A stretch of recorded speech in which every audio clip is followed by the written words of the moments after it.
Thank you all for coming this morning to the meditation. So we're just going to we've got a half hour or so to do some meditation. So we're going to do a meditation today on reflecting on the kindness of others, kind of a way to help open our hearts, to generate more love for those beings, to make our heart as wide as the world.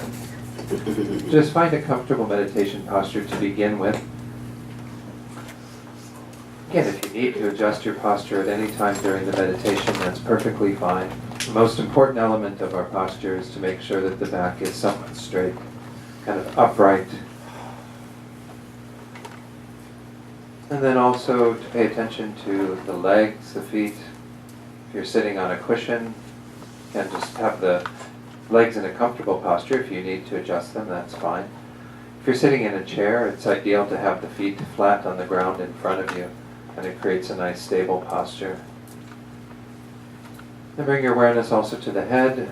Make sure the head is on top of the spine, kind of upright as well. Tilted forward very slightly, tucking your chin in just a bit. Bring your gaze downward. If you can keep the eyelids slightly open, that's ideal, and it keeps the mind more alert and awake. But if you need to close the eyes, that's fine as well.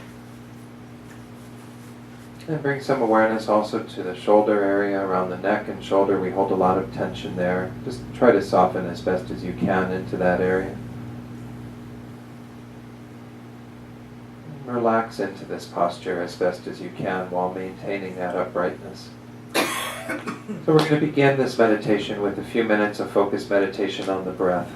This is a useful way for us to focus the mind using the breath, since it's with us all the time. Breathing in, breathing out.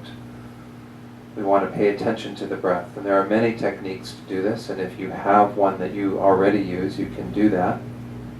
And if not, then I'll suggest tuning into the sensation that occurs just inside the tip of the nose as you breathe in and out through the nostrils.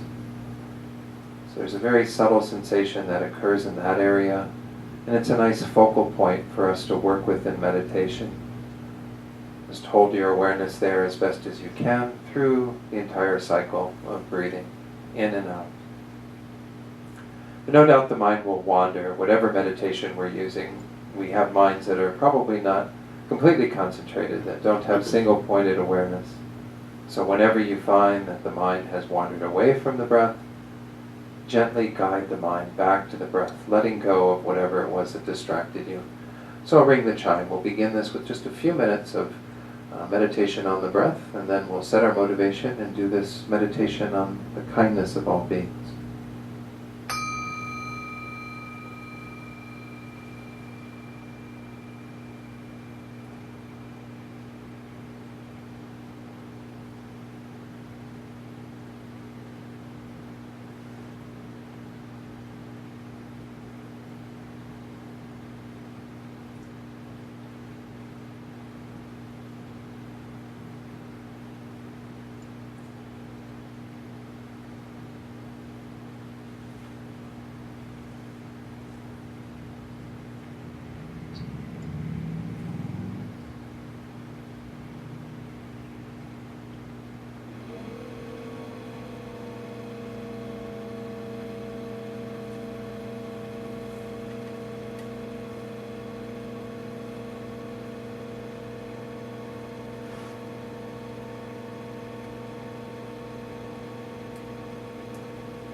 For this meditation, we're going to visualize all sentient beings surrounding us.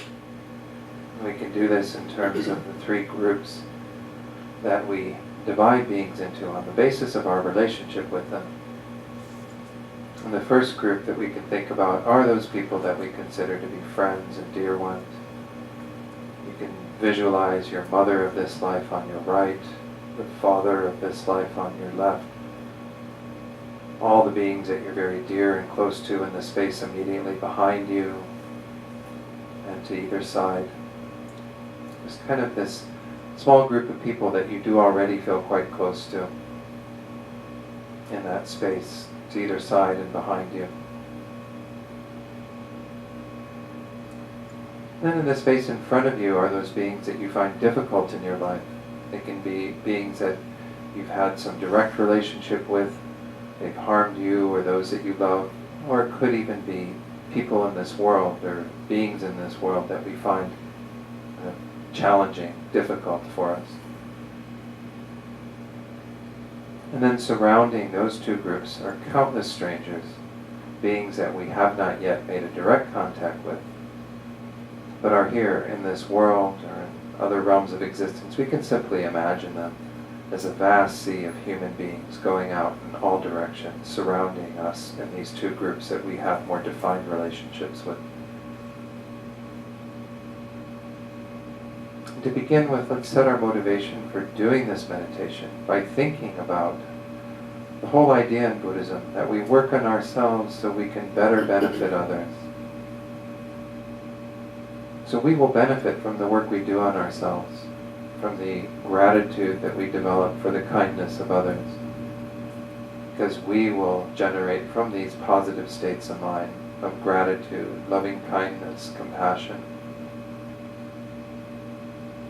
But the objects of those minds are other beings, are all these beings we visualize around us. So try to hold the awareness that you're here also for them, because the extent to which you work on yourself is the extent to which you will be better capable to help others. Kind of hold that larger motivation for being here. So it's not just about you, it's about all beings, yourself included.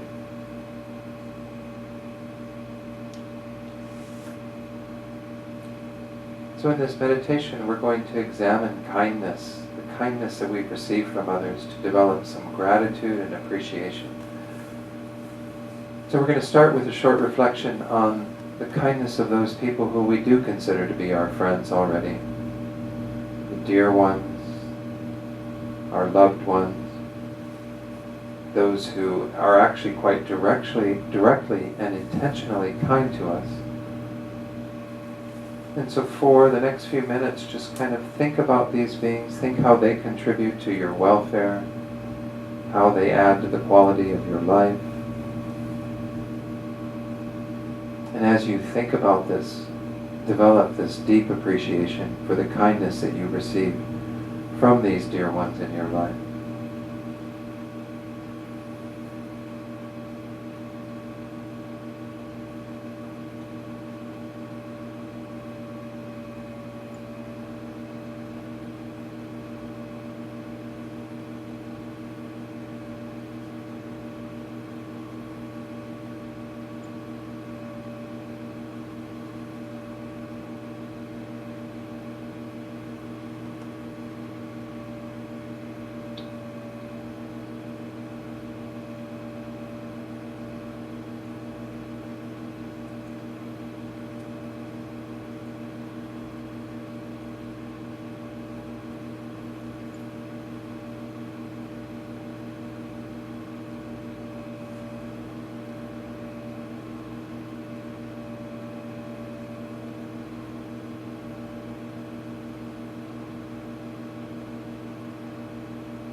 As you continue to reflect on the kindness of each one of these beings as much as possible, all these dear friends, we can also think about what our lives would be like if we didn't have their kindness, how indebted we are to them,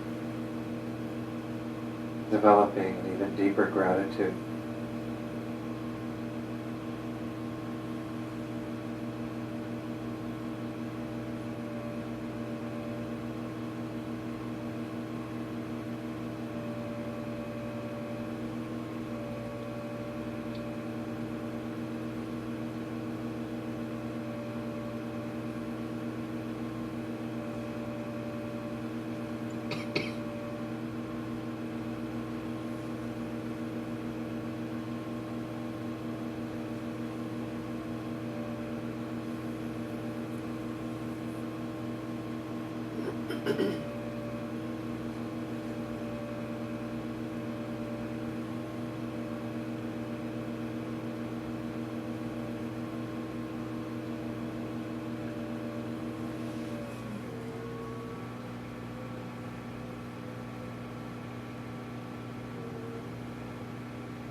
And just let that naturally flow into a real open-heartedness towards these dear friends, all these amazing companions we have in this life who have helped us in these direct ways, who are intentionally kind to us. Just let your heart open to them with thoughts of loving kindness towards them, wanting them to be happy, wanting them to know all the causes of happiness, to have everything in their lives that bring them both temporal and ultimate happiness.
So though we could continue to work with just that group, let's try to extend our appreciation for the kindness of those beings that are strangers in our lives. And here we have to redefine what we mean by kindness to some degree. Kindness is measured by the benefit we receive, rather than the intention of those beings. Because these are strangers, they don't know us directly. They can't directly and intentionally be kind to us. But there are countless beings in this group, so many strangers. And these include all those who help us to have, for example, all the possessions that we use and enjoy. The food that we eat, the clothes that we wear, the houses we live in, the cars we drive, the roads that we drive on. All of these things in our lives come through the kindness of others. They don't intend them directly for us, but through the work that they do, the efforts they make, the dedication they have, we benefit from that. Therefore, it's a kindness.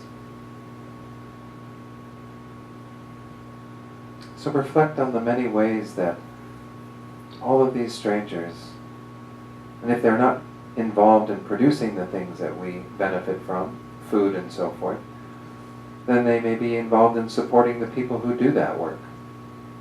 We're all in a huge web of interdependence. And just spend a couple of minutes thinking about how you are the beneficiary of that interdependence. That all the efforts that these beings make, all the things that they do with their lives, are helping you in this indirect way to have all the things that you possess. To have a good life, to have medicine to take when you're ill, all the various things that we benefit from. And just spend a few minutes reflecting on this and feeling a deep gratitude that these beings are doing this because you benefit.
from that space of gratitude and appreciation for all that you receive from these strangers, try to generate thoughts of loving kindness towards them.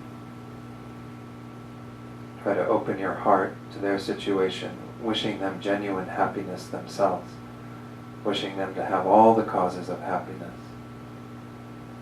Try to hold those thoughts for all of these countless strangers. We don't know them, but we have benefited from what they do.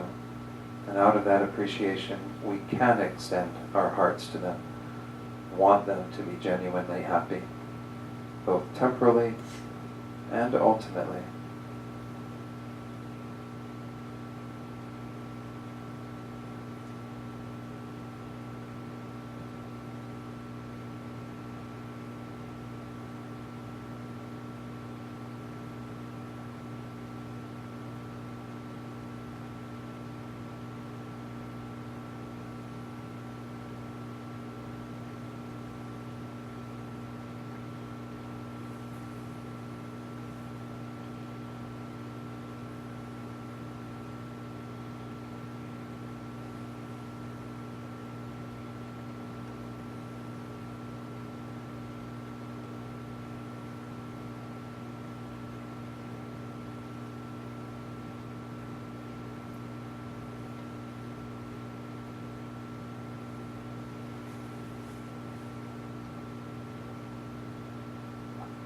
And we still have one more group of beings that we haven't yet considered.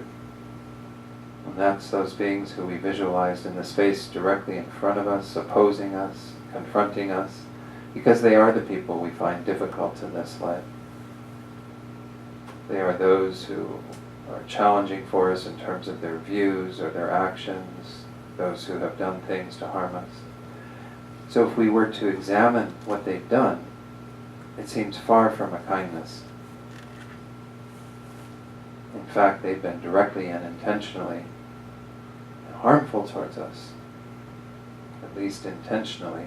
They do things that are intending harm. So how can we see them through the lens of their kindness? We can still see what appears as unkind as kindness, since without such challenging people in our lives, we cannot develop and strengthen our compassion, our love, our patience. We actually need those difficult people. It's not that we want them to continue to be difficult, but they are in our lives doing that. How can we benefit from that? How can we choose to see it as a kindness? By using it in our spiritual path, using it to help us to be more patient and tolerant in the face of harm, how we can be more compassionate and loving and kind to those even who harm us. These people are the real test of the extent of our hearts. So spend a few minutes reflecting on individuals who are in that category for you. And is there a way to see what they're doing through that lens, seeing that we actually could benefit from that if we were to use it as grist for the mill, use it in our spiritual path?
if you've been able to discern some measure of kindness that you could receive from them in that way, that you could benefit from their presence in your lives, helping you to develop these positive qualities, try to cultivate that sense of gratitude or appreciation. It's not that we condone what they've done, but as long as they've done what they've done, can we use it in a more positive way and then be grateful for that? Be grateful that we have those people in our lives who push our buttons, who trigger us, because they are the real test of our positive qualities. We need those people in our lives.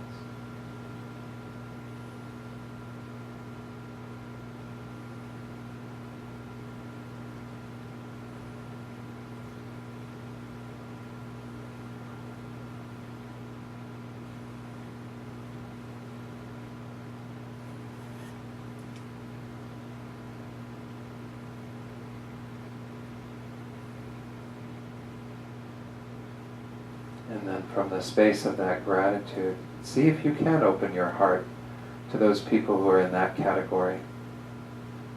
Can you wish them well, wanting them to be happy, wanting them to have all the causes of happiness? Can you open your hearts to them? And if we think about it, it actually would be wonderful if these beings were happy. They would stop harming us and others. So cultivate as best as you can that open heart towards them as well, towards that group. Genuinely wanting them to be happy, wanting them to have both temporal and ultimate happiness.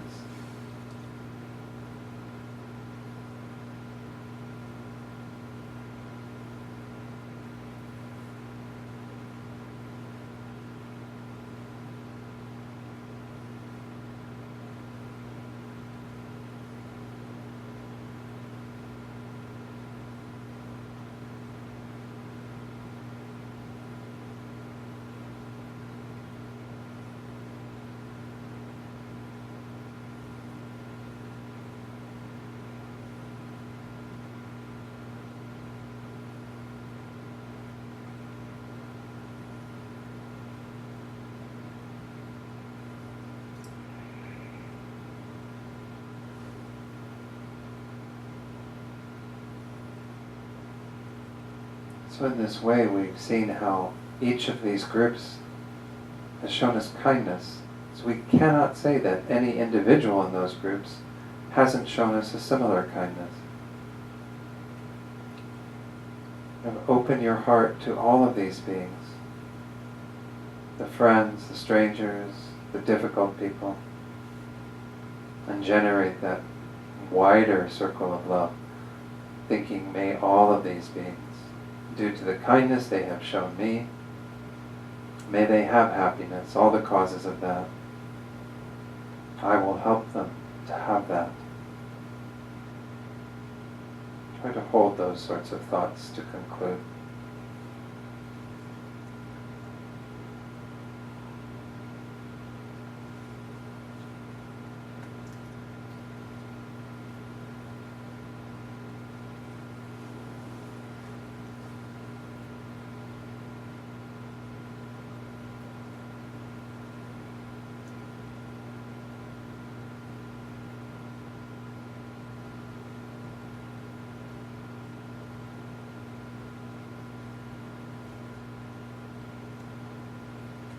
And as a way of extending this meditation into your daily life, if you can, make the determination, at least throughout this day, if not every day, to recognize that every being that you see, whether it be on the streets, in your home, wherever, when you turn on the TV or look on the internet, every being that you see has shown you kindness.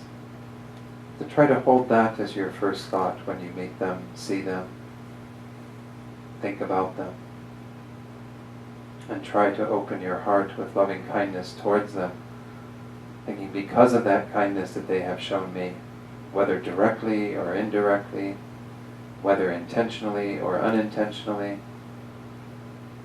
may they have happiness. May they know true happiness.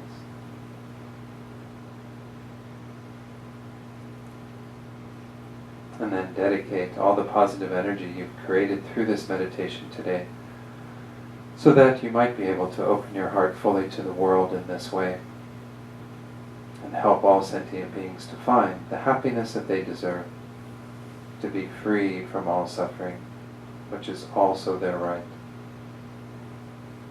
By working on ourselves, may we be better qualified to help others.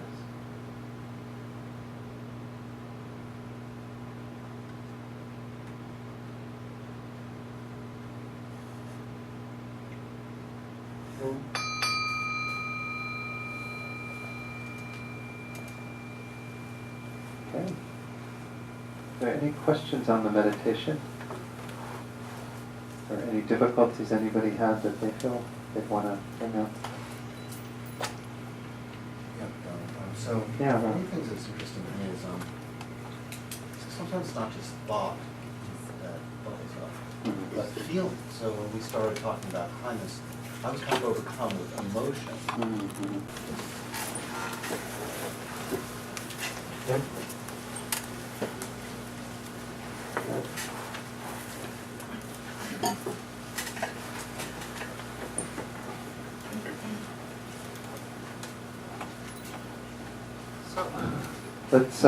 Let's start with just one prayer.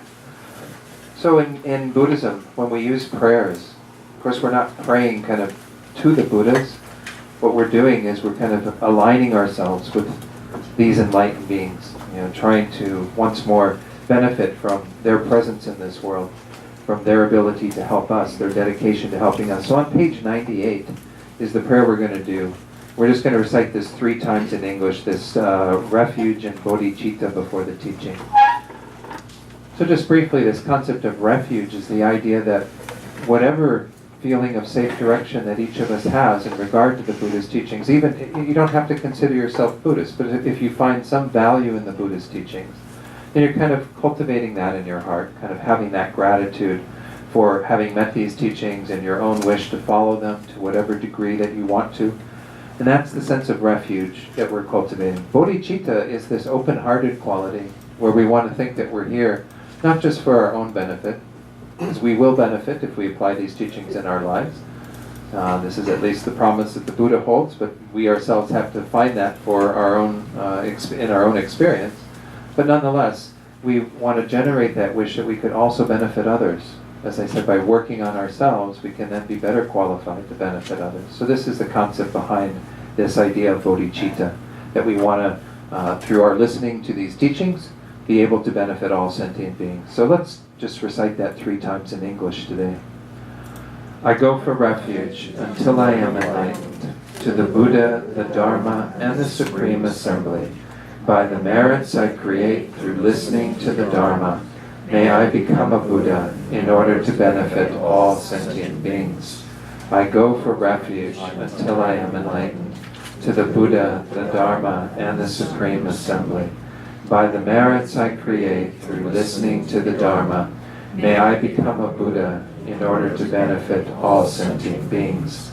I go for refuge until I am enlightened to the Buddha, the Dharma, and the Supreme Assembly.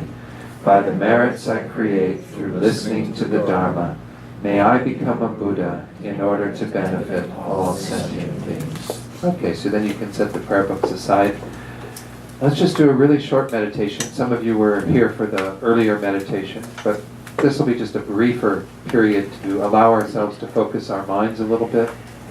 This is what we call our stabilizing meditation. This is an important part of our Buddhist practice, but it's something that we all can benefit from. We have very crazy lives with lots of distractions, so this is an opportunity just to focus our minds a bit using the breath. And then on the basis of that, we'll do a bit more of what we call an analytical meditation, particularly to strengthen that motivation, that why we're here, and to open up to the idea that we could be here with a mind that encompasses all beings, that thinks that we're here to work on ourselves for the benefit of all. So let's begin with just finding a good meditation posture. Most important element of posture is making sure that the back is somewhat straight, upright. So we don't overly straighten the back like we're standing at attention, but just find that place where the spine is naturally upright, where we don't need to use a lot of tension in the body to hold ourselves in this posture. Then the head should be upright as well, on top of the spine, tilted forward very slightly. If you want to close your eyes, you're welcome to do that, but we usually encourage people to keep your eyelids very slightly open, just allowing a little bit of light in. This keeps the mind more alert and awake. And with the eyelids open, the gaze should be downward, not focusing on anything in particular, just having a soft focus to the eyes. And then just bring a relaxed tone to the rest of the body. As much as you can, releasing any tension you feel in the neck and shoulder area. Sometimes people feel some tension in the lower back or lower abdomen. Just soften into any area where you feel there's tension, just so that doesn't become an obstacle to your meditation. So for the next few minutes, we're going to work with the breath. And if you have some method that you already use to work with the breath, you can do that. If not, I generally suggest working with this point that's towards the tip of the nose. It's kind of right inside the nostrils or sometimes on the upper lip, where we feel the sensation of the air coming in and going out.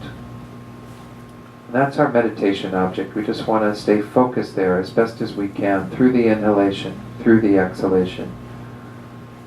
But no doubt the mind will wander.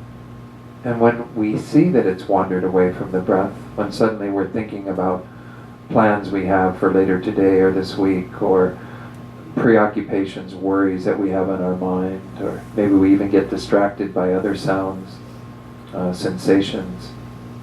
If that happens, we notice that, then we let go of that and gently guide the mind back to the breath. So I'll ring the chime. We'll do this in silence for just a few minutes, and then I'll lead you in a short reflection.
So now to set our motivation for being here in this course, and in today's session in particular, we're looking at these harmful habits, these difficult states of mind, and wanting to let go of these, wanting to find a way to address them, to diminish their arisal, but eventually to get rid of them entirely.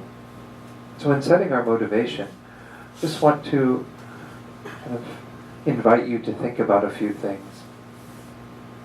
First of all, to think that as we're going to be examining this morning, all of these negative states of mind, all these harmful habits, arise from their causes and conditions. They have various things that feed into them, that give rise to them. This means that if we get rid of those causes and conditions, we can get rid of those afflictive emotions, those negative states. And that can all be done within the understanding that our minds are fundamentally pure. Our minds are like a glass of water that is naturally clear and pure. It's simply been polluted by the afflictions, in the same way that that glass of water could be polluted by dirt and sediment. But we know that if we run that glass of water that is dirty and muddy through a very fine filter, the purity of the water is still there, and it resurfaces, it reemerges. Well, our minds are the same. If we do the work to filter out all of these negative thoughts, to remove the causes and conditions that give rise to them, to weaken and eventually eliminate them, the natural purity of our minds will resurface. And this is what we mean by becoming a Buddha. This is what we mean by becoming enlightened. So with that trust in the purity of your own mind, with some confidence that this work can be done, generate the motivation that wants to do that for yourself first. Imagine what it would be like to no longer have any jealousy, any anger, resentment, to not have any greed or pride, jealousy. And really want this for yourself. Want to break free of those harmful habits. To know that joy when we have let them go once and for all. But then to think that you're doing this work so that you can help others to do the same. Because in the same way that you want that peaceful mind, you want to know true, deepest happiness and well-being, so do those other beings. Kind of opening your heart, recognizing that this is our shared aspiration with all beings, to find true happiness, to be free from all suffering. And think that you're here not just for yourself, but for others. To work on yourself so you can be better qualified to help others.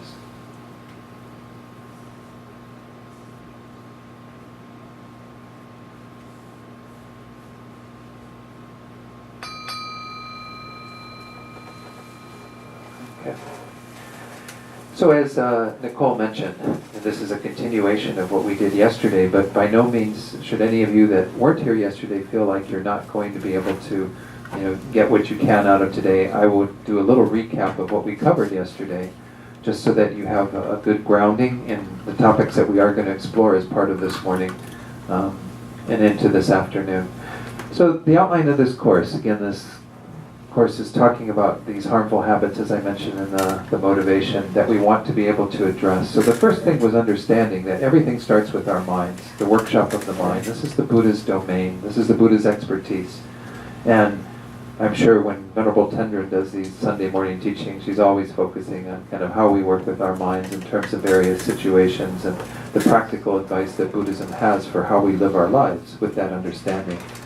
Then we've begun the exploration of what are called the three difficulties in addressing these afflictions, these negative states of mind. And we're still kind of within the first one of those, and we'll continue that this morning and then go into the other two as we proceed. I'll go into that in a moment. And then finally, if there's time later this afternoon, we'll also go into a bit of further advice on how to practice these teachings. So if you could join us for the whole day, it would be wonderful, but certainly if you're here for the morning, hopefully you'll get something of benefit from what we're going to explore. So yesterday I shared this quote from the Dhammapada, which is in the Pali Canon of the Buddha's teachings. These are the sayings of the Buddha. This one encapsulates this whole view of the workshop of the mind, that all experience is preceded by mind, led by mind, made by mind. And by mind, the Buddha means consciousness or awareness, this non-material aspect of our being that is knowing things, that is aware of things, that has that awareness. This is something that isn't the brain, isn't the nervous system, but is very much interdependent with the brain and the nervous system in this body that we currently have. But it has its own continuity. It arises from its own major causes and conditions, which are previous moments of mind. And previous moments of mind that gave rise to those moments of mind, and so on. So this is within the understanding of Buddhism, that there is a continuity of mind that is infinite, that goes back without any beginning and goes forward without any end. Even into enlightenment, it does not end. It continues on as this phenomenon that we call consciousness. And of course, what we're doing in our Buddhist practice is to try to develop our minds, to understand that we have the potential to achieve these great states of liberation and enlightenment by virtue of addressing two main things: to reduce and eliminate what is negative, and to increase and cultivate, without any limit, what is positive. And we have the potential to do that in the way that I was explaining the glass of water. Everything that is an impurity in the mind can be removed, mostly because it's not even grounded in fact. It's not grounded in truth. That's what we're looking at in terms of these negative states this weekend, is really focusing on that side of the equation, that we need to be aware of how these negative states arise, the fictitious factors, the things that are not in line with reality that give rise to them. And then we need to complement that by doing the work with the positive emotions. And this is what we'll get into when we get to the second difficulty, how we actually counteract those afflictions, sometimes through very positive emotions that are the direct opposite of those. Positive emotions weaken the negative emotion. So the more work we do with more positive emotions, the less hold the negative emotions have on us. So we're going to be talking about both of these today, through the remainder of this course, and of how do we weaken what is negative, how do we strengthen what is positive. This is the main workshop of the mind and the work that we do. So getting into the three difficulties, this comes from a saying in what are called the Lojong, or mind training techniques in Tibetan Buddhism. I'm sure Venerable Tendrin has taught on some of this before, on mind training, and this is a big topic. This is kind of like the teachings for our age, because we're living in times that are very challenging. But all that stuff that's so challenging can be used as grist for the mill, can really be a real boon to our practice. So this little slogan comes from a text by Geshe Chikawa, who lived about 1,000 years ago, called the 7-Point Mind Training. It consists of about 51 slogans that are divided into 7 parts. And this is one of the slogans: train in the 3 difficulties. What I like about the word difficulty is because it already tells you that this is not an easy thing to do. You know, they have that Staples commercial with the easy button, right? You know, and so we don't have a spiritual path that's the easy button, unfortunately. You know, we can't just like hit it and go, wow, I'm enlightened. Thank you. You know, these are difficulties. But, you know, we roll up our sleeves and we do the work because we know that there will be benefit from it. And that's, again, part of what we do these sorts of courses for, is to work with what benefits we can perceive through understanding what this work is about, understanding what will ensue from the deeper work we do in our minds. So the 3 difficulties are identifying these negative states, kind of being very clear about what they are and seeing kind of what gives rise to them, that whole process, so that we're able to discern when they are actually there, counteracting them, which means doing something different in the midst of that, you know, actually making a concerted effort to diminish them and then to eventually eliminate them. Of course, this is the most difficult thing. This is what we'll get into later today, this afternoon, is how do we actually completely uproot them. And by negative states or harmful habits, you know, there's a variety of them. You know, we essentially mean that anything that is disturbing our minds. It can be everything from just, you know, having annoyances and irritations in our lives to having, you know, a lot of self-centeredness and pride and these kinds of things. And they play out not just in our minds, but also then in what we do and say to others, you know, how we are with others in the world. And that's where we get into a lot of the harm that we create by virtue of these negative states, that we neglect the welfare of others and cause them all kinds of misery and harm. I just wanted to share, I mentioned this yesterday, that Pema Chodron in her teachings, she gives a slightly different definition for each of these. So identifying the affliction, she mentioned as seeing neurosis as neurosis. So she uses more Western psychology terms, but these are essentially neurosis. These are, a distorted state of mind that is troubling us, that is an indication that we're not mentally well. We use this term of having, being mentally ill, but we're all mentally ill. It's just a matter of degrees. What qualifies for being mentally ill in Western psychology, are the extremes. But we're all dealing with some form of mental illness. We're all dealing with some level of these afflictions. And by the way, if any of you want any of these slides, I have a little list, and I'm happy to send them out in a PDF form to those of you who would like a copy of these. But you're certainly welcome to take notes as well. She calls the second one doing something different, So this means how do we counteract them? We actually make the effort to do something that is contrary to what we've been doing. And then continuing that way is what she calls the eliminating of them. And obviously continuing that way means continuing all the way till when you no longer have to do the work. There is an end in sight for us. So while karma and delusions, in the traditional Buddhist teachings, both of these are cited as the causes of our suffering. It's actually the delusions, and I'm using these terms, delusions, afflictions, and so on, as synonymous, negative states. These are the primary cause, the root cause, and in particular is ignorance, so we will talk about ignorance more today. And these afflicted states of mind arise, as I mentioned, from their own causes and conditions. The Buddha's big on causality. In that way we could say the Buddha was a great scientist. He wasn't looking at science in terms of what we've developed through Western science and understanding all of the various levels of stuff that's going on and identifying down to the quarks and the sub-quarks and all that. That wasn't the Buddha's expertise at that level. But the Buddha was very much, had a scientific mind in terms of understanding that there are various components involved in how things exist. And this is something we'll go into again in greater detail this afternoon. But this level of dependency upon causes and conditions is a huge teaching in Buddhism. Because it means that everything that exists arises from its causes and conditions in terms of our conditioned world. It's just speaking to that reality.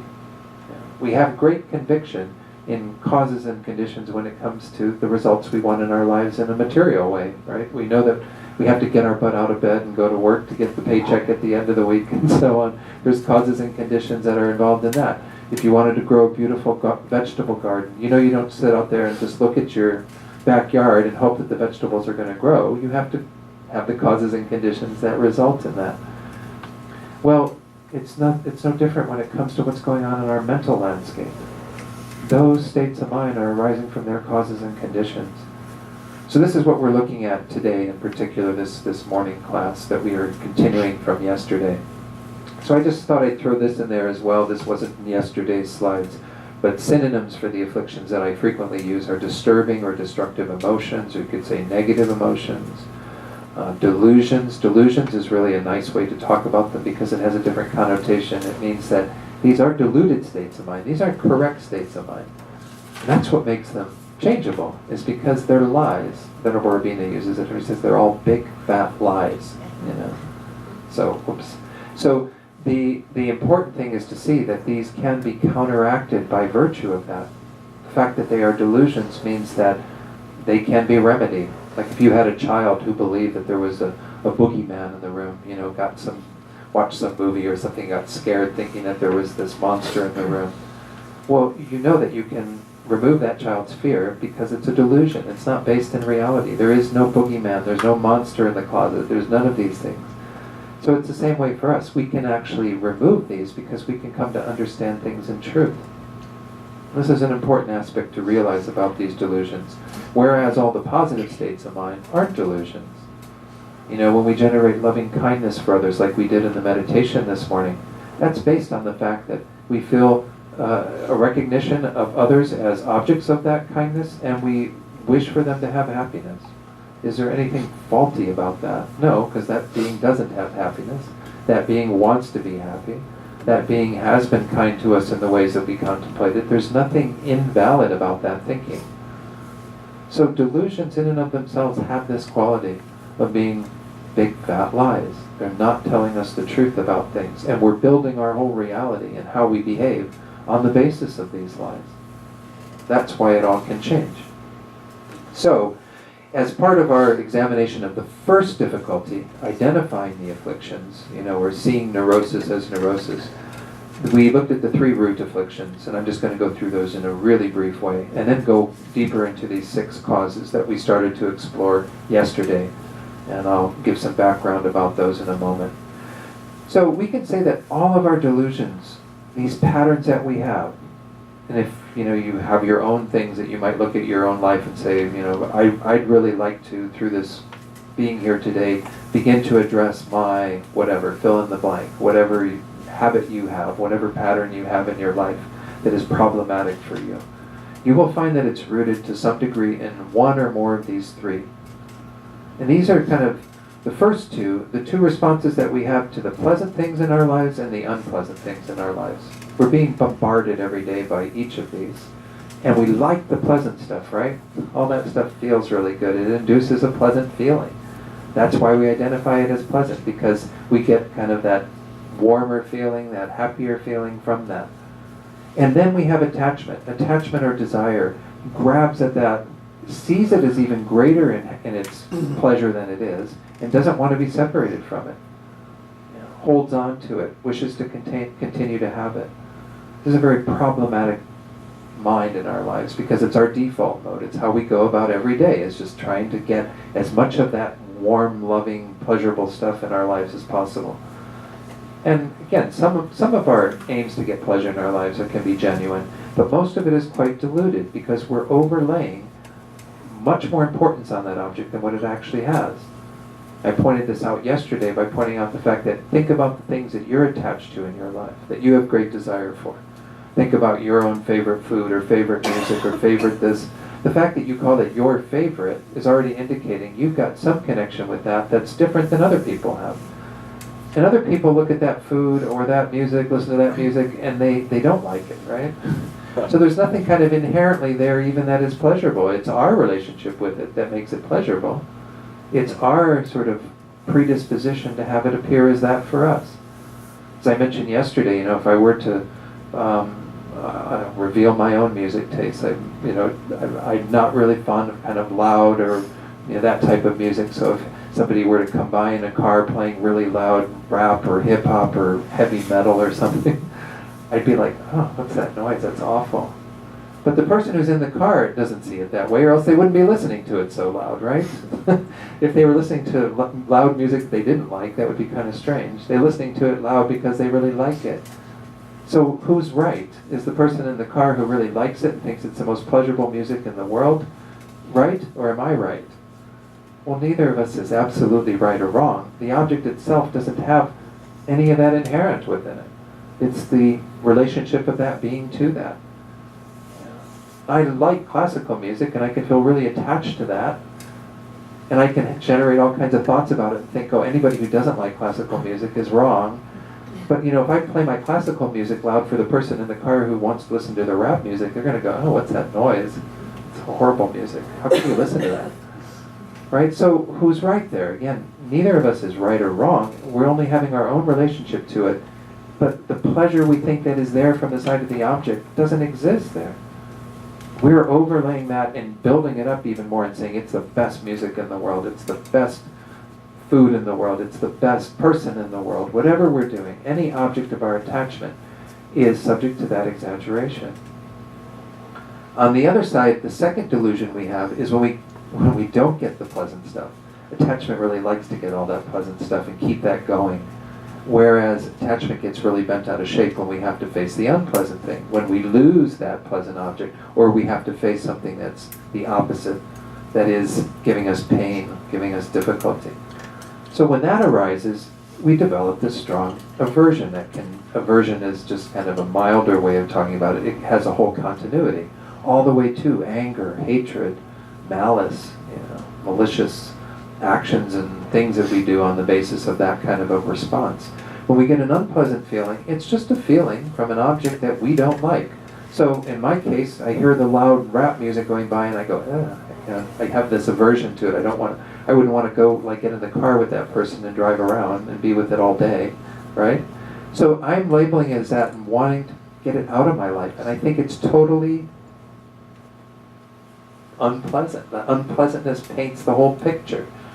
I'm blind to the fact that other people will see it as pleasant. I'm blind to the fact that it doesn't really have that from its own side.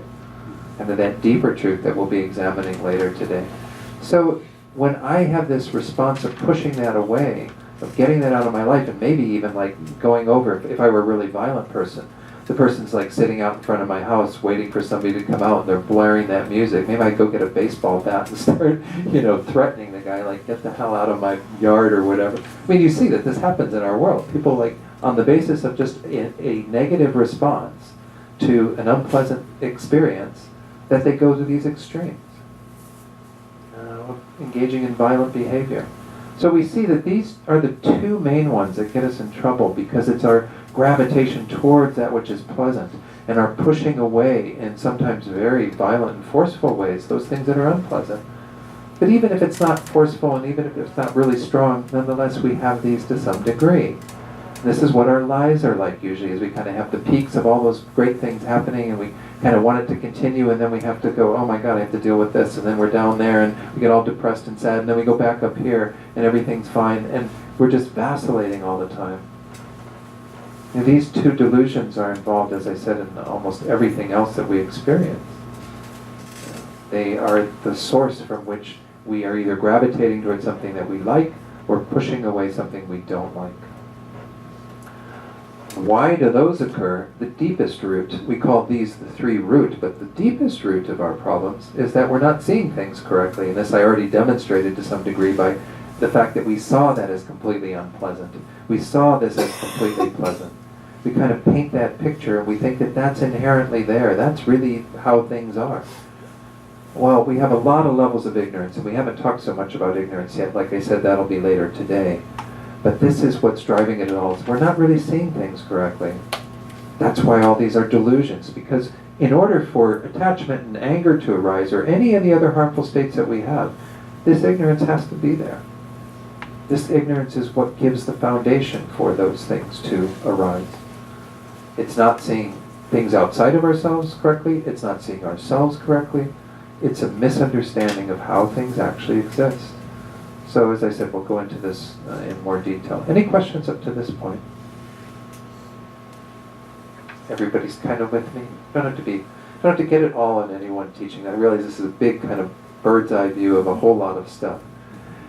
So we went on then to the 6 causes of the affliction. So we identified them in terms of understanding these 3 root that kind of give rise to most of our distorted states of mind. We can say all of our distorted states of mind. And again, it could be any one of those or combination of those. But we also will be benefited if we know the causes of the delusions. And there's this wonderful text. Venerable Tendrin is going through this text on Tuesday nights here. The Lamrim Chenmo, it's called in Tibetan. The Great Treatise on the Stages of the Path. It's an amazing text in 3 volumes, and there's like 5 volumes of commentary. It's a huge undertaking to even like study this, either in a group or on your own. But there's this wonderful little passage, and it's very, very short, but I find it really, really rich for a way of examining the delusions, these harmful states of mind, and where they come from. Because we may know some of this stuff, but it's useful to really identify it. It's sort of like, again, if you had some problem in your yard, some infestation or something, you'd want to know all of what's involved in it being there. You'd want to understand all the different causes and things that led rise to it. Was it there was too much water, or drainage wasn't correct, or this was happening, or all the various factors that would play a role so that you could be free of that infestation would be over. So it's the same thing here. If we understand all the causes, then we'll be better prepared to address them. So there's this text that Lama Tsongkhapa cites. Lama Tsongkhapa lived back in the late 1300s, early 1400s in Tibet. A Sangha, on the other hand, lived in the early part of the 2nd century, I think. So much older teachings from him. He was an Indian Buddhist master. He wrote this text that presented the causes of our afflictions as being 6-fold. 6 things that are involved that give rise to the delusions, these negative states. So, as I mentioned yesterday, we're going to alter the order of these for my discussion here, just so you know. If you go back to any of those texts, you'll see that the number, how they're set out, is a little different. And then I'm also going to share later today, when we get into some of the other factors shortly, some of these teachings from both Wisdom Energy, which is written by Lama Yeshe and Lama Zopa, and then Steps on the Path to Enlightenment, which is one of those 5 volumes. It's a commentary on the Great Treatise. I'll share some additional passages that elucidate those. I won't do that for the first 3, though, because we examined those yesterday. But again, if you want the slides on that, just let me know, and I'm happy to supply those to you. So the very first one, they use the term basis. By basis, we mean this sort of latency or imprint or predisposition, seed. Sometimes those words are used a bit interchangeably. Imprints may be a little different. But the idea is that for every negative state of mind that you have, and you can again think about whatever it is that's the main one that you want to be addressing through learning about these teachings. Every one of those, you've created the seeds for those. By every time that you engage in them, karmically you create an imprint for them to happen, a seed for those to give rise again. So the person who considers themselves to be a very angry person is simply somebody who has strengthened the volume of seeds in their mind, the imprints in their mind that give rise to anger. So they get very easily irritated. Those seeds arise much more frequently and result in that mind of anger. Now, it doesn't mean that you have to get angry at that point. If you have the wherewithal to know techniques to address it, like we're going to be discussing today, then you can stop the anger from arising. But you have the predisposition for anger to arise. And as long as you have that, there's the potential for anger to arise. Yeah, Jack? Yeah, so is that meaning like a habit? No, not quite habit. It's through habit that we plant more and more seeds. What we mean by this is that every time we've done anything, in a sense, that's a sort of state of mind, we create a predisposition. We do this on the positive side as well. So like every time you generate thoughts of loving kindness and compassion, you're creating a seed for that mind to arise, the karmic imprint for that mind to arise. And that, again, can be strengthened through the force of habit. Habit itself is kind of our conscious, maybe sometimes not so conscious, but our continuing to do something repeatedly that also makes it stronger. This is the fact that, this is true for every one of us, I would say. Again, I don't know, maybe all of you are Buddhists already, I can't tell, but, Yeah, right. but for an ordinary person, an ordinary being, every one of us would then have these proclivities, these latencies for pretty much every state of mind that's out there, because we've been around since beginningless time. Our minds have done all these various things. Every time we've done them, we've created a sort of karmic imprint that could give rise to that again. So the mind of hatred, anger, and so on, we've engaged in that. Maybe even in this life, if we make a concerted effort to address our hatred, to not be hateful in our day, to not follow that mind, we can lessen the amount of seeds or predispositions we're planting, but we still have some there that in certain circumstances, with the right conditions, we still might get angry, we still might get hateful. These are kind of this potential that we always have to experience these unfavorable states of mind because we've done them in the past. This is the hardest thing to address. This is what we are going to actually get into in the third difficulty of eliminating them. Until you eliminate the seeds of these, you actually will never be free of these afflictions. I'm not trying to discourage you by saying that and think, oh gosh, I thought I was going to get it all done in one session on a Sunday morning, and, I took the Kunga. No, I mean, we have to do continual work and deeper work until we eventually uproot all those seeds. Those seeds become powerless because there's no foundation for them to arise, because we've done all the work of purifying our mind.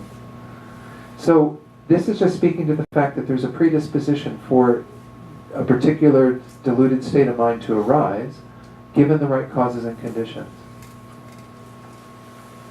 And we won't be ever, because we've been around since beginningless time, again, there's no beginning to the mind. We've created so many seeds, so many potentials, that we're always going to have some measure of those until we do that deeper work. Does that make some sense?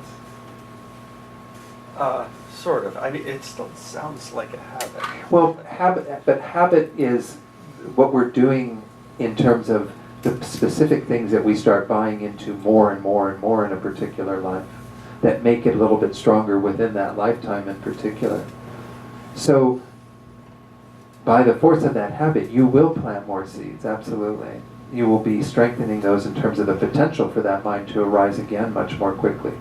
But breaking the habit doesn't get rid of these entirely. You still have the predispositions to be angry, even if you have broken the habit in this life of getting angry. Because you have to do the deeper work to remove this potency that you have in your mind. Oh, these are like the subtle things that you have to get rid of. They're not the subtlest imprints or things that we get rid of in our minds, but they're pretty subtle because they're what's underneath there is sort of energy that when we meet with the right causes and conditions will trigger that emotion to arise. Now again, if we have more control over our minds, we can break that, not follow that seed, not allow it to arise, because we choose to be patient instead of hateful and intolerant. You see what I mean? But we don't make a concerted effort to do that unless we're introduced to teachings that help us to understand the benefits of doing that, and how to do that, and how to not follow all these causes and conditions that lead us down that pathway. Most of us are under the control of these factors. We're under the control of all these predispositions and our karma and all of that. We just continue to play this out and not really address it. Buddhism is saying you can address it, and you can weaken it. That's the next step, by counteracting the afflictions after we've identified them and are real clear about when they're arising. And then we can eventually even eliminate them. But I think we have to learn to do this. I mean, again, Western psychology, I talked a bit about it yesterday, it does have tools for addressing some of this. I mean, if you're a rageaholic and you go to see a therapist, they're going to help you to some degree to not be at that level. But will a Western psychologist get you to the level where you don't have anger at all? Probably not. Unless it's a really good Buddhist Western psychologist, somebody who has some tools to help to address it at that level. So let's go, was there another question? Or let's go on to kind of take a look at the next one, because this is the first. We've spent a bit of time on this yesterday. The second one that plays a key role is the fact that you meet with the object. By object we mean anything that causes potentially that delusion to arise. So for hatred or anger, it's an unpleasant object, something that registers as an unpleasant experience for us, which can be the blaring music of a neighbor's car. It can be the not getting the raise that you wanted at work, or having somebody cut you off on the road, or whatever. All these various experiences that register something that's unpleasant. That's what we mean by object. And it can also be even mental things, like thinking about a person who harmed you in the past, and you generate more malice towards them when you think about them in that way.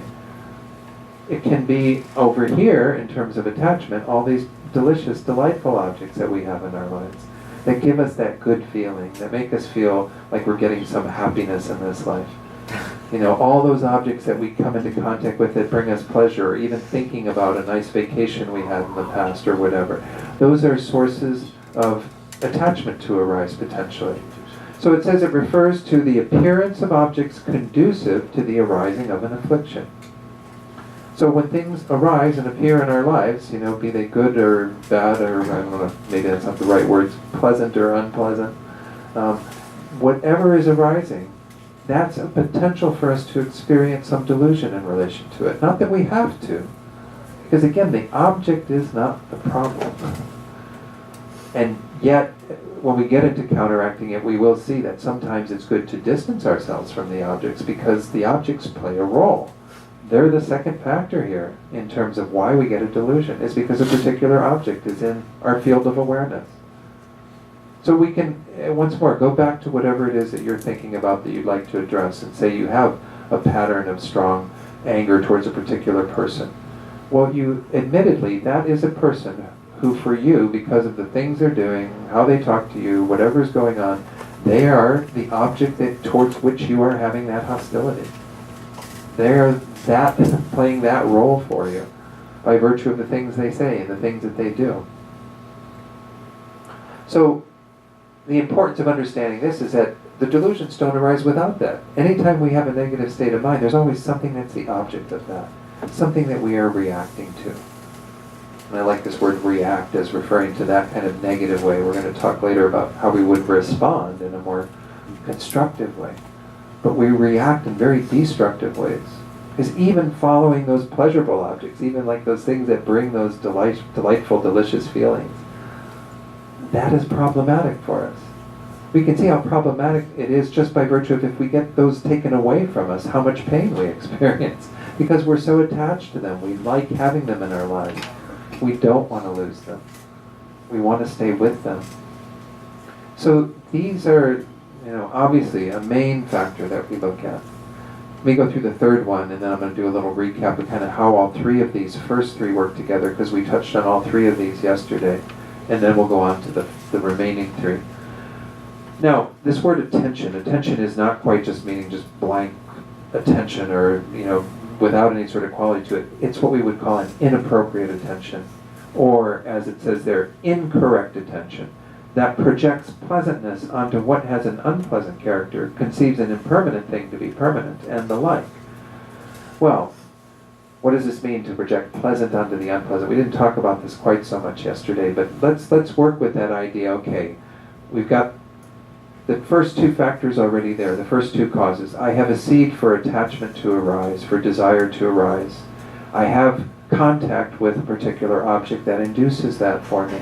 And say it's my classical music that I'm attached to, all right?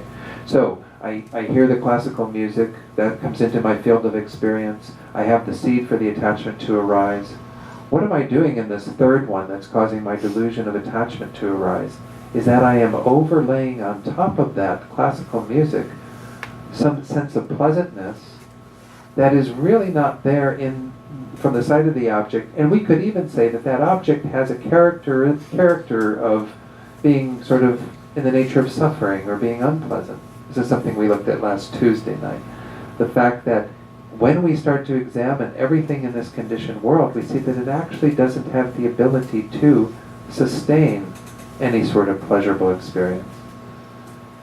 It doesn't have kind of within it some inherent nature of pleasantness. Why? Because then if that classical music for me, if it did have that characteristic of pleasantness that I'm overlaying on it, then the more that I listen to it, the happier I would get. So put it on repeat on your player, and just keep listening to the same piece of music again and again for the rest of your life. You'll be insane in time you get like a couple days into it, probably. You'll want to never hear it again, right?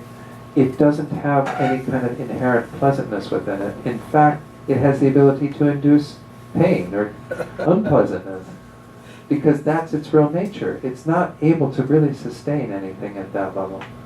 So this is kind of in the bigger view of Buddhism. We look at this whole conditioned world and we see that what we are dealing with are things that are ultimately not going to be satisfying for us. That's why last Tuesday we talked about generating renunciation, generating a feeling of turning away from all of that, because we see that ultimately this is not satisfying. That's a level of wisdom that offsets this type of ignorant thinking. That this incorrect thinking, this inappropriate way of looking at that object and thinking that it's somehow going to ultimately satisfy. That if I just keep together with those experiences, I'll be fine. This is what Vesna, who was here yesterday, talked about. She said, what's wrong if you just fill your life with these kinds of experiences? You keep having, okay, I get the delicious Thai meal, and then I go home and I watch a wonderful movie, and then I get into my delicious bed and go for a rest, and then I get up in the morning and have a delightful breakfast, and then you fill your life with all these nice experiences. This is what we're really good at in the West, right? And we think we have a good life.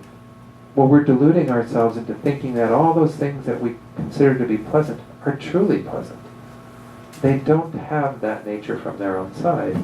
And in fact, they have a nature that will only over time induce suffering, induce pain.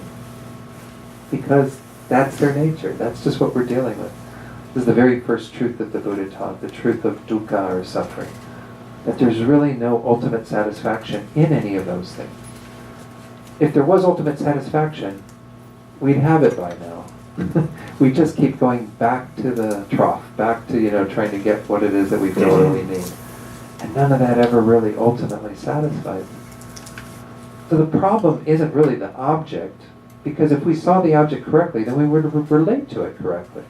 We would say, okay, I get the suffering of eating a good breakfast, the suffering of having the delightful classical music.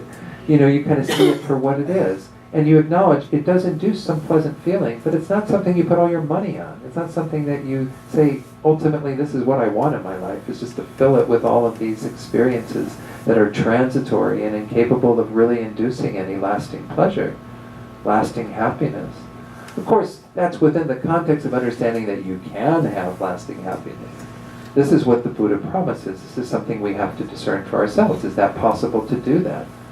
Well, that's rooted in the idea, again, that our minds are fundamentally pure, and everything that pollutes our minds, that disturbs our minds, can be removed. And we can experience an unparalleled state of bliss and well-being and peace when all of that's gone. Yes. What's your name? Angela. Angela, I met you before. Yes, Angela, good to see you again. You too. How do you distinguish having the good breakfast and doing those things because they're part of life and you enjoy them versus seeing them as the thing that causes happiness? It's not like you're going to stop doing those things. Sure. We're going to continue to have breakfast and live our lives, and we need to feed these bodies. And who sits down to eat a meal that's, awful? I mean, we're not supposed to torture ourselves in that way. I think that's a wrong approach to all this. But rather, again, if we have a healthy mind that understands and even appreciates the pleasure that we experience from that, but isn't constantly overlaying that idea and grasping at it, not wanting to be parted from it. I mentioned yesterday, that if you were to eat a piece of cake, for example, and think about the way that you eat a piece of cake, you're usually kind of taking the first forkful, putting it in your mouth, and you're already kind of getting the second forkful ready while you're chewing on the first one. And it's like, are you really even experiencing the pleasure? I mean, we experience it, but it's all like done in this sense of grasping, like we're like junkies, like trying to get our fix from that. So I would say just start to lessen. That's the initial step. Just start to lessen some of that. Be a bit more mindful when you're experiencing these things. You can even, and of course this is where in Tibetan Buddhism we have many different techniques to work with this, all the way up through Tantra, where you're kind of transforming that experience of pleasure through all kinds of visualizations and other things. But even if you just hold the awareness, for example, that by your having that pleasure, may others have it, like sharing it with others, that's already a way to lessen our attachment. Because then it's not all about me and my experience in my mouth of that delicious food. It's about how can I even just think of others at that time, wanting them to have happiness, wanting them to be, well-fed or whatever. So there's lots of thoughts that can be introduced. We're going to look at that as we go into some of these ways of counteracting it. But we do have to find, attachment is one of the hardest things to really identify. They say it's like oil and cloth, it kind of becomes a part of the cloth. This is what it's like in our minds. Our attachment is our default mode. This desirous mind, that is constantly looking for something to produce that pleasurable experience. Like I said yesterday, Venerable Urbina's thing of, we're like junkies born into a world of junk. We're like coming with a junkie mentality, an addictive mentality that's like, we can't wait for our next fix, our next thing to bring us pleasure. And just examine your mind and see if that's so. Maybe it's not at these extremes, but it's still operating at some level. It's still like, oh, I need that. I need that now. I want that. Yeah, Tina. Quick question. Uh-huh. I have this beautiful place of nature I like to go and sit Uh-huh. and be. Like it fills me with coffee. Is that still an attachment to Uh-huh. the pleasantness of being? I think to some degree, yes, but I mean, it's not that the place is the problem. Just like it's not like the breakfast is the problem. You can still go to that place, but try to cultivate other thoughts there that aren't like clinging and making it into something greater than it is, and trying to, then you feel miserable when you're not there, all that kind of stuff. Try to be with it in a more genuine way. I realize I'm just about at our ending time here, so I can't. 12:30. Oh, I thought it was 12. Okay, 12:30. Yeah. Good, we got some time. Okay, good. Sorry. I was getting nervous. People were leaving, and I thought, oh my God, is it 12? I've been really bad about the times here. Sorry, I don't have them in my head. But it's funny, at Kadampa Center, they have a little card for the teachers that says, like, this session, 12, whatever, and that helps. But does that give some context to how to work with it, just to kind of understand that when we get to this place, we can sense the attachment we have to something by how we feel when we don't have it. So what's it like to be without that? And I'm not saying that we should be denying ourselves in a sense, but it's helpful sometimes to do that and say, okay, what's it like to take that out of my life? And you can sense then the degree to which you're attached to it by how much you crave it, how much you are longing for it. Anyway, yes, How does it Francesca. affect other people? Like, for instance, a holiday comes around, like, Christmas Eve or whatever, and everybody's going crazy with gifts and food, especially food. It's all about the Absolutely. food. Yeah. And, if you're sitting there saying it's not about the food, it's about the company and it's how we interact with one another. And I'm like, can we just lessen this thing about the food? I mean, how do you do that with your family and in a nice Oh. way that you can make people understand? I think it's really hard when we start working with like other people and trying to get them to do what we want, what we think would be Like, how do ideal. you- yeah, I'm not. I'm a bigger fan of changing ourselves in the midst of whatever it is that's going on than trying to get everyone else to be the way we want them to be. Right. That's not such a useful thing sometimes. I mean, if you feel that the people that you get together with, your family, what have you, are open to ideas to explore on that, then maybe it's a sit down with them and just talking about, your own impressions about how it becomes a bit of an excess of all of this stimulation of stuff that induces only, more craziness versus what would it be like to be with each other in a more genuine way, and what would a holiday look like to do that? But that's really up to whether those people are conducive to that. Buddhism isn't about changing others, it's about changing ourselves, but then of course we do that so we're better qualified to help others. And it doesn't mean that again we're going to still be able to, because even Buddhas, enlightened beings, though that's their job, that's what they're about, is trying to help others, they still can't change someone else. They can only be an impetus to help people to start to see things in their lives and to make changes in their lives and to move in the same direction that they did. So I would say it's very hard to say that there's any kind of blanket advice to give there, because it really depends upon who you're talking about and whether they're even conducive to those sorts of ideas, whether you're even comfortable sharing those types of ideas, discussing them with them, and then being okay one way or another yourself is most important. So that if you have to go back to another more excessive holiday, marathon, that you have a mind that's better able to not go to the places of strong attachment and desire or even the repulsion, the aversion, because it's things that are a bit excessive or whatever. You see what I'm saying? To have a more balanced mind while you're there is the goal, rather than to get everyone else to be on the same page with you and change the outside environment. Buddhism's not about changing what's outside, it's about changing what's inside. Because the outside stuff we don't have a lot of control over. Again, if it's at somebody else's house and this is how they want to celebrate the holiday, well then you go there and you have to deal with that, right? If you want to be a part of their life and want to share, in the other sides of it that are really worthwhile to connect with each other in that more Because genuine way. it's not permanent. This is like an impermanent experience. This and is you this is the other side of it, right? That it conceives an impermanent thing to be permanent. This is why we often have these strong reactions to these things too, is because we assume that thing that is impermanent, that is producing something pleasant, is going to continue to last and be in that way. And we assume that the things that are unpleasant are going to continue to be that way, like they're unchanging. By permanent, by the way, we mean unchanging. And impermanent mean change. We mean changing. We don't mean eternal. But nonetheless, something that's unchanging would have that aspect to it, that it's just going to keep going on. And so we make a strong reaction that way when something comes into our life, thinking that it's not arising from its causes and conditions. It's not going to change. And over here, we get really attached to it because we don't want it to change. We want it to continue to be that. Look at what we do with people in our lives. We want them to continue to be that loving, kind person that we like. And we think that that's how they're supposed to be, that there's going to be some lasting of that. But people change. I'm always amazed that people stay together as long as they do, because people are changing in the midst of a relationship.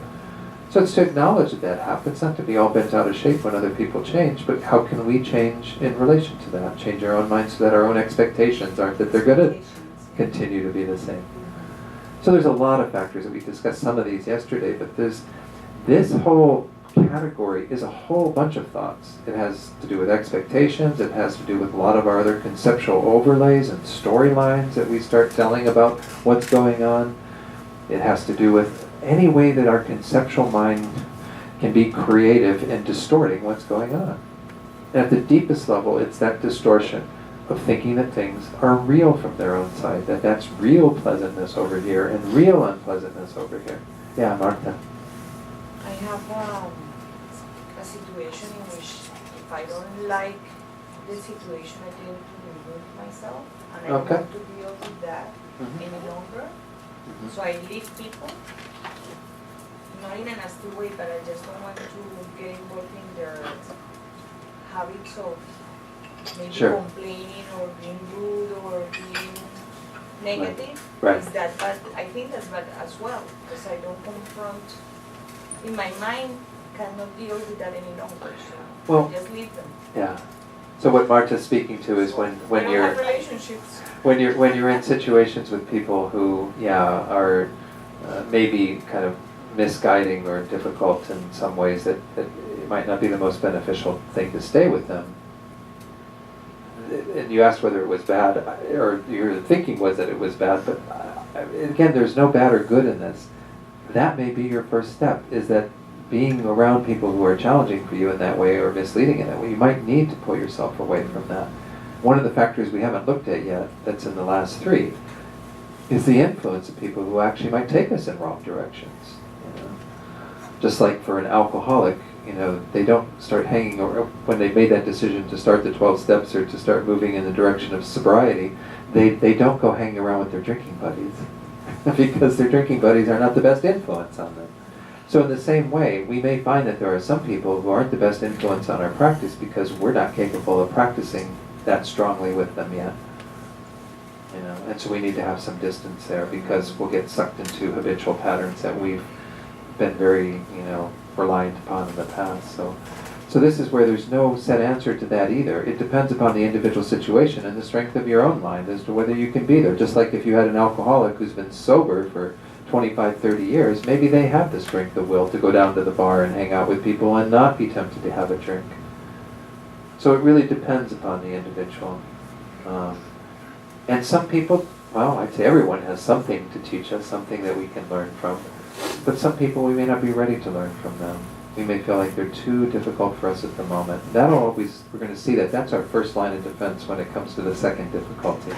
When we want to counteract the affliction, sometimes, we need to remove ourselves from that.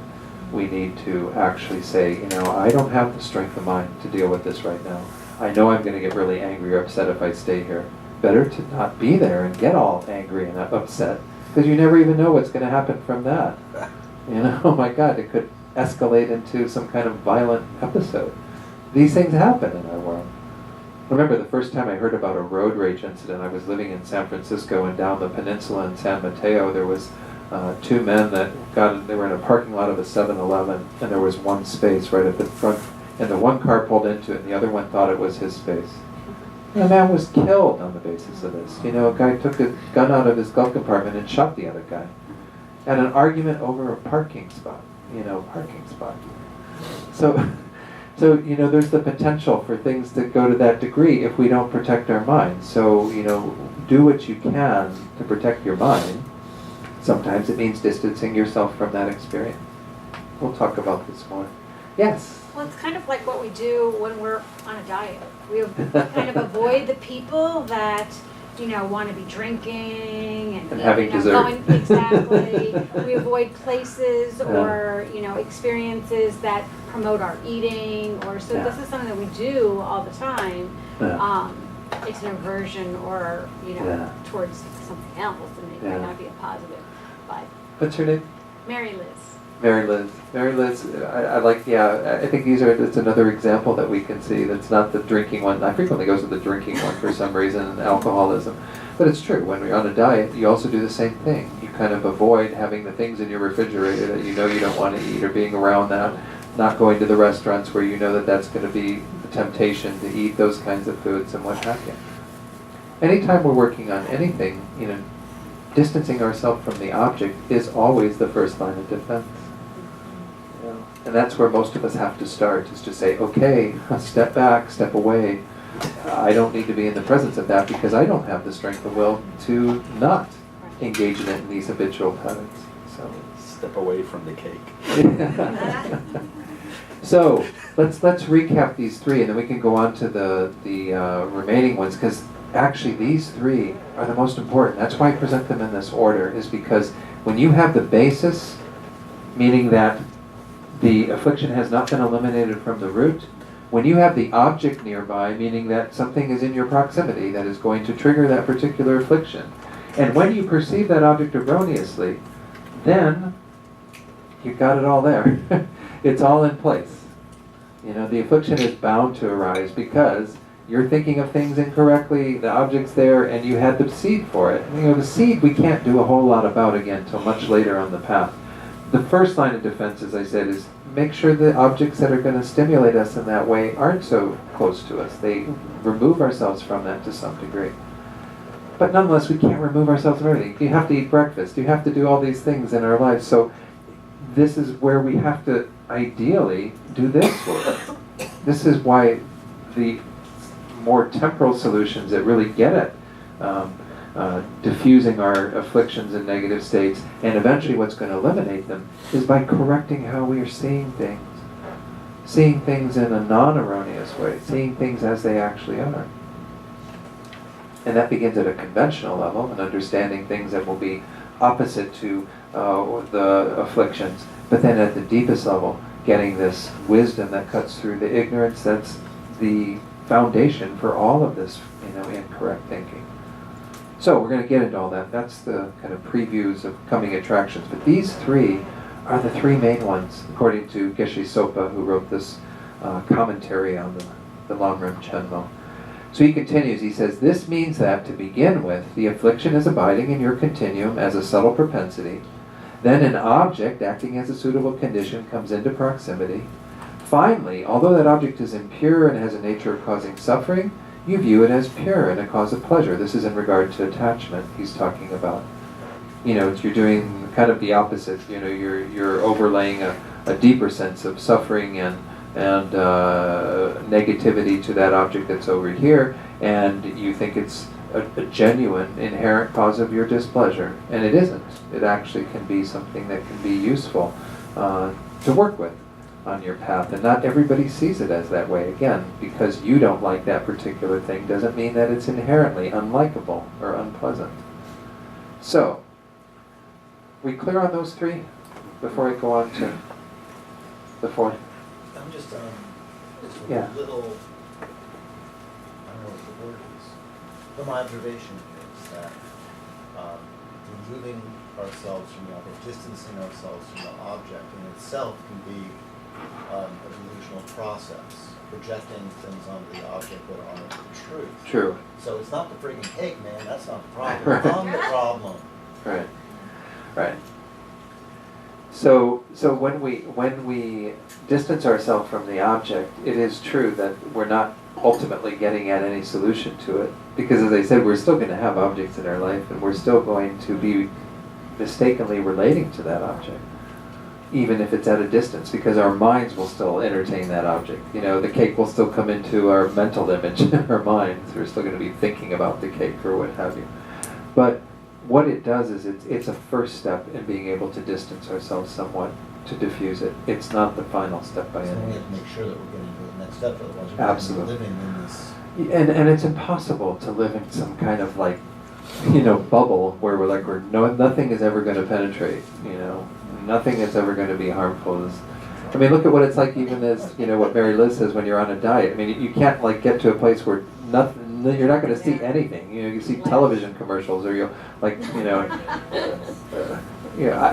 very hard to be totally removed. You go to the grocery store, to buy your other food, and you're seeing all the food that you don't want to eat. So you can't get completely away from all of that. It's simply a first line of defense, and it's always recommended in our Buddhist teachings, because most of us don't have the strength of our own practice and our understanding to be able to be with the objects and immediately do something different.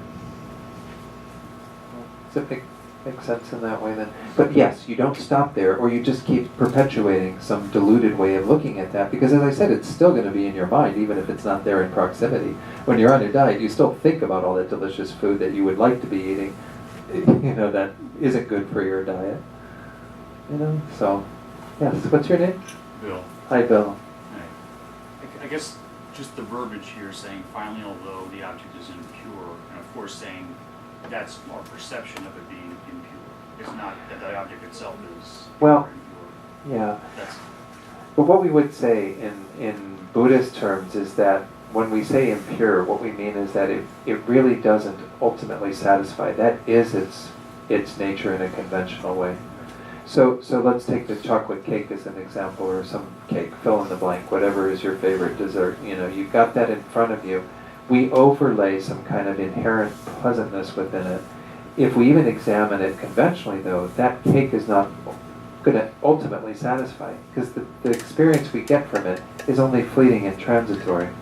It doesn't produce greater and greater pleasure the more we eat it. So say you sit down at and you have a whole cake in front of you, and you take the first piece and you eat it, and you go, wow, that was really pleasant. I'm going to have a second one because I think I'll get even happier. And then you eat the second piece, and maybe you start to feel, oh, that was good, but I'm not feeling so well. But I'm going to have a third piece because I want to get even happier. It doesn't have the ability to actually sustain that. So any of these terms like impure, I know the language here is a little strange because this relates back to what the Buddha says are four main misconceptions. We see that which is in the nature of being impermanent as permanent. We talked about that earlier. Changing as unchanging. We see that which is in the nature of suffering as being happiness. And that's kind of what I'm talking about here. He does use the language of, we see that which is impure as pure. And that's because we overlay things with kind of a sense of kind of pureness to them. And we do this mostly with bodies. I mean, if you look at these bodies are actually a bag of impurities, if you will. But we put a lot of kind of overlay purity on the body. Jeffrey Hopkins, in one of his writings, he says, think about what you feel like when you get out of the shower, right? You get out of the shower and you feel like you're pure and clean, like the body is pure. But it doesn't take long, especially in this hot, humid weather, for you to feel like you need another shower. Well, was there any real inherent purity in the body? No, because it's evident that it doesn't do that. It immediately starts excreting all these sweat and all this other stuff that is indicative of the impurity of the body. Or take like that much of the skin off the entire body, and the body would be repulsive, right? So we don't see all the stuff that's involved in the body under the surface of the skin. We're only projecting onto that skin and hair and all the other things that we see some sort of purity. So I understand part of that, but what I'm seeing here is saying, Yeah. I'm saying it's the nature of suffering, and then you're saying, look at it as a cause of pleasure, almost a balance out. So the reaction isn't as intense, so that I'm looking at, is that what you're saying? Well, let's go through this and make sure that we're correct. Because this is saying, although it is actually impure and has a nature of causing suffering, although it is true with these, I haven't touched on the fourth misconception, although it is true that it has a nature of suffering and is impure, you view it in the midst of this delusion of attachment as being pure and a cause of pleasure. So what's happening with the chocolate cake is you're seeing it as like kind of this pure thing that has, again, the purity and impurity thing, I have a hard time with it myself because it's mostly, they usually teach it in relation to the body as opposed to these external objects. So maybe for our discussion, I should have probably left it off the slide. We just say that which has an object of causing suffering, we actually view as a cause of pleasure. So let's just focus on that one. So what we're doing with that piece of cake is we're thinking that it's a real source of pleasure for us. Admittedly, it does induce pleasurable feelings. We're not denying that because you can test that. You can take a forkful of that cake, put it on your tongue, and it does produce a pleasurable feeling. But you see it as so much more than that. You see it as having this inherent pleasant nature, that it is something that will satisfy at some level. We're overlaying in a very subtle way these misconceptions. And yet, if we examine it more closely, through the teachings on dukkha, on suffering, we come to understand that it doesn't have that at all. It doesn't have the potential to ultimately satisfy. Okay, I'm getting it. It's the verbiage that confuses me. Okay. The truth is, I'm seeing it as a sense of pleasure, and you're saying, not really. Right. So that's the truth. The truth is that it's actually a source I of got you. suffering. I was Okay. looking back. But let's keep the impurity out. Again, Geshe Sopa in his teachings included that. The four misconceptions are, again, seeing that which is impermanent as permanent, that which is suffering as being in the nature of true pleasure, that which is impure, seeing it as pure, and finally that which is selfless, or not having any real inherent nature as having that inherent nature. This is the deepest misconception that we deal with, and as I said, we'll get into that this afternoon. But so is everybody clear about kind of what we're meaning about these three coming together? The object's there, we have the seed for it, and then we think about it incorrectly. And again, when we say think about it incorrectly, we don't mean that you actually make a conscious choice to think in that way, because you're under the control of your own thought patterns that are very strong in terms of their force. You have to learn to think differently.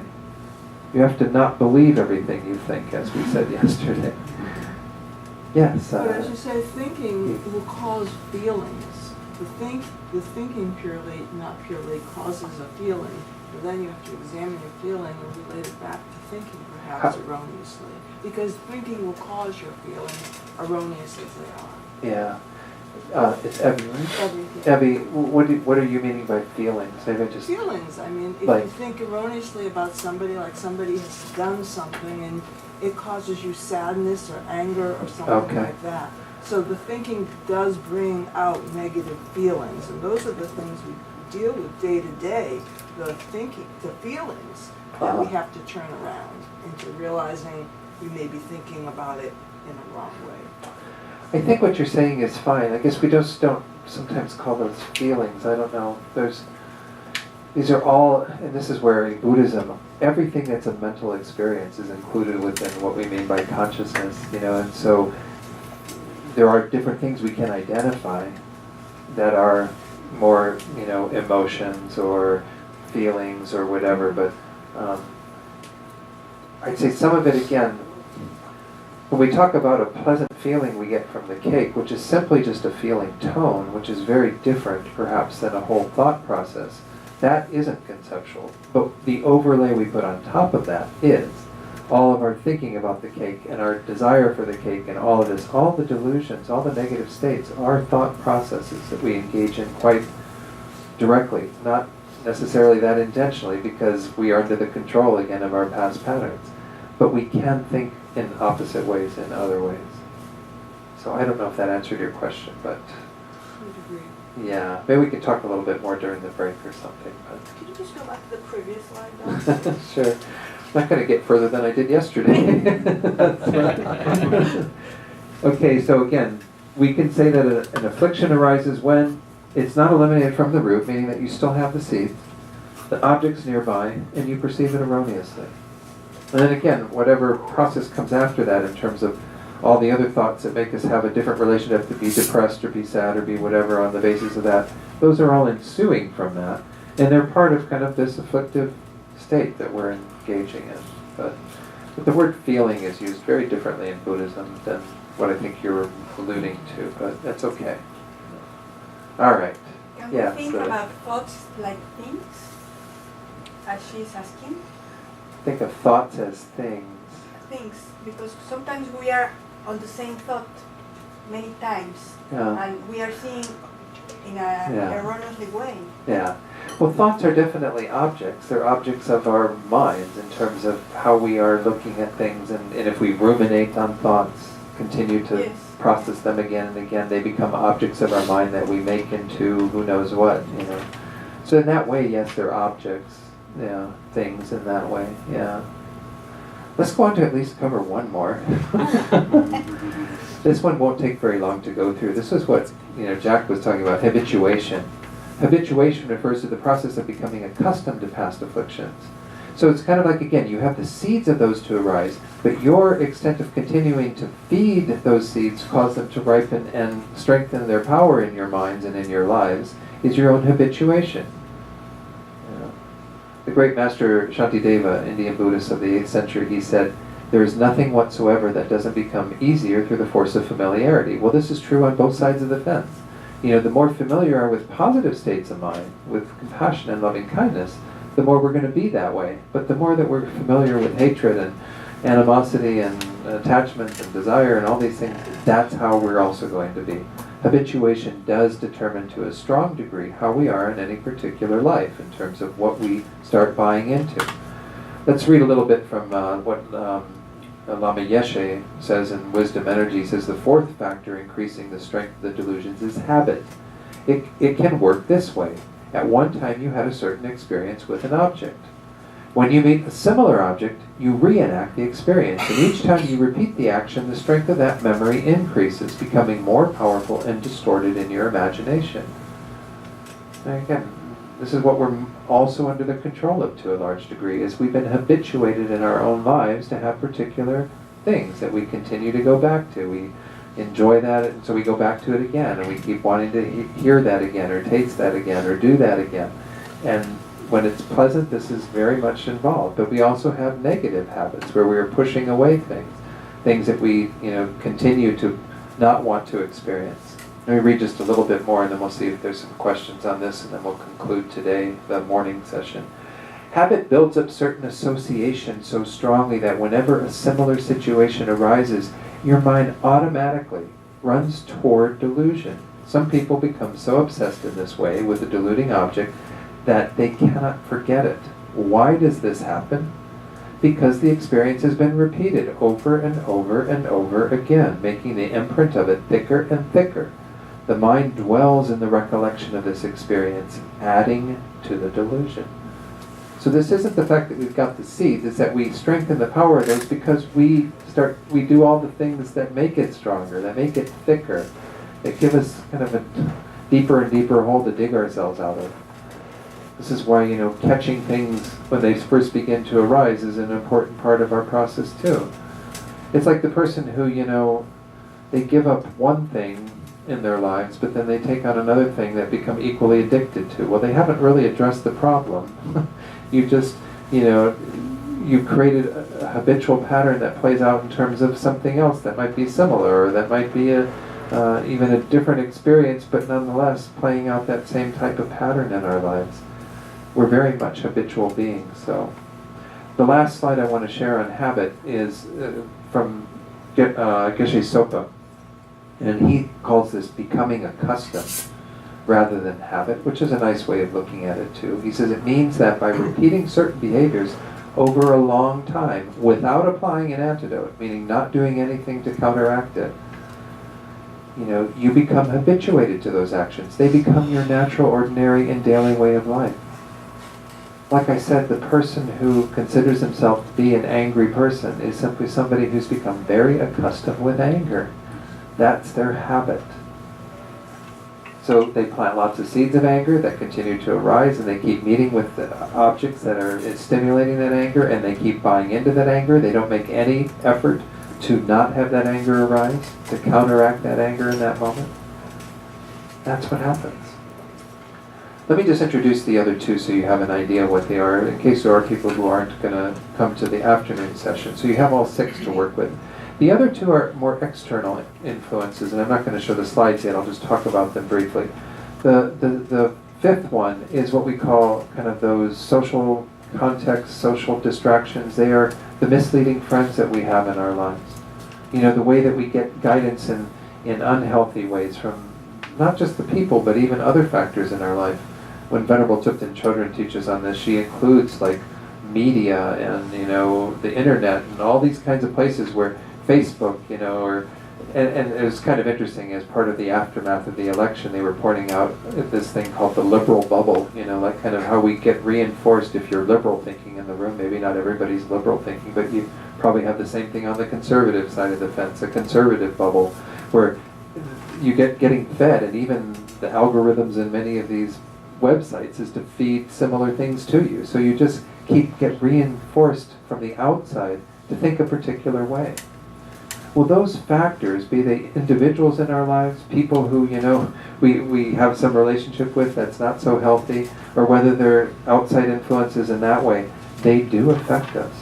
And for some of us, they affect us more than others. So just to have an awareness that those things also can stimulate the delusions. When all your friends are posting all kinds of stuff to get you all heated up about what's happening in the government, well then you get more heated up about what's happening in the government because they're feeding you. And it's not they are an object in a sense too, but it's their influence we're talking about here. The fact that they can have an influence on us. The 6th one, the final factor, is also from outside, and this is what they call kind of following false teachings, or explanations we get of things from other avenues, be they other philosophical points of view or other spiritual points of view, that can also affect us to some degree. And again, we're not getting into a right or wrong thing. We're just saying that some ways of looking at the world and life and what have you can be detrimental to how we actually counteract the delusions. They could actually feed our delusions. It's kind of, I don't know what's a good example of this. Certainly, I grew up Roman Catholic, and I was influenced to some degree by Catholicism and its way of looking at the world. And so I have some views that I've inherited from that I would have to say are inducing more delusion if I look at them and follow them. And so once more, each of us has to examine what other sorts of outside things through our own exposure to philosophy, religion, what have you, have led us to have that. Let me see if I can find a slide on that. That might be actually a good one to actually share. This sixth factor, however, means believing that someone is a special teacher, therefore listening to and following all the wrong conceptions he or she teaches. So again, by teacher, we don't just mean an individual that we have in our presence. It could be a whole philosophy that somebody has propounded. There's a lot of varieties of Western philosophy out there, even Eastern philosophy. It can be people who have been spiritual teachers of other traditions who have propounded things that would be in disagreement with what we want to practice. So he says the same is true of all types of information. So much comes in, but generally there's no integration and no differentiation between what is useful and what is harmful. So again, we can have many factors that influence us.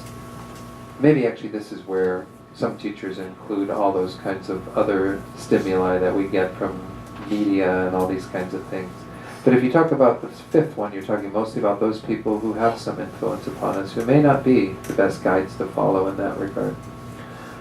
So those are the six. And what I would encourage you to do, if you aren't coming to the remainder of today, to at least be able to sit down with those and look at those in the light of a particular delusion or harmful habit that you have and say, okay, to what role? The first three are inevitably involved, as we pointed out. There's some predisposition to be like that. You're coming into contact with something that stimulates at some object, and then you are thinking incorrectly about it, and that's what causes that to arise. But also look at, are you also involved with some habituation around that? Something that you are continuing to not address because you just keep following that, get on that hamster wheel or whatever. The fifth one, that are there other people involved that are close associates of yours that are maybe causing you to think in that way, feeding your thinking in that way? And then lastly, are there even other outside influences, particularly that we've gotten through other spiritual or philosophical teachings, but also even society at large that has influenced us? An example of that at a larger level is, remember what happened, I wasn't that old in the 60s. Many of you just know the 60s because you've heard about the 60s, but a lot of the thinking in the 60s was pretty radical in terms of the liberal thinking that went on. And I remember there was that phrase that a lot of people were propounding. It was kind of like, if it feels good, do it. Well, if it feels good, do it is not a philosophy to live a really wholesome life. Because a lot of things feel good and they're not so good to follow, to do that. I mean, it feels good to do whatever, fill in the blank. Is that really how you want to live your life? Is just chasing after things with a kind of hedonistic, bent. So we can see that we get influenced in very subtle ways by things that go on in our society as well. So, any final questions? So, I hope most of you will hang around and get the finale to all of this. We'll have to kind of zip through stuff, I think, to get it all done in the remaining time, but it's okay. However far we get is however far we get. Hopefully it gives you enough to begin to do some of this work. Let's do just a short prayer of dedication on page 235. We're just going to do the first prayer there and think that through the power of what we've done here today, just as we had that motivation that the work we're doing here on ourselves will be a benefit to others, we make that strong aspiration that through what we're doing here today, may this become the cause for the ultimate welfare of all beings, all the way to enlightenment for both ourselves and for others. Due to the merits of these virtuous actions, may I quickly attain the state of a Guru Buddha and lead all living beings without exception into that enlightened state. Okay, so Just so you know, the next 2 Sundays, I'll be doing just a single session on one topic. It won't be a part of a whole weekend course. So those of you who come normally on Sunday know that you won't be walking into the middle of something that's going on. So that may be of some comfort to you in terms of just a fully contained teaching within that hour and a half. So, all right, thank you all. Thank you. Thank you, and thank you, God.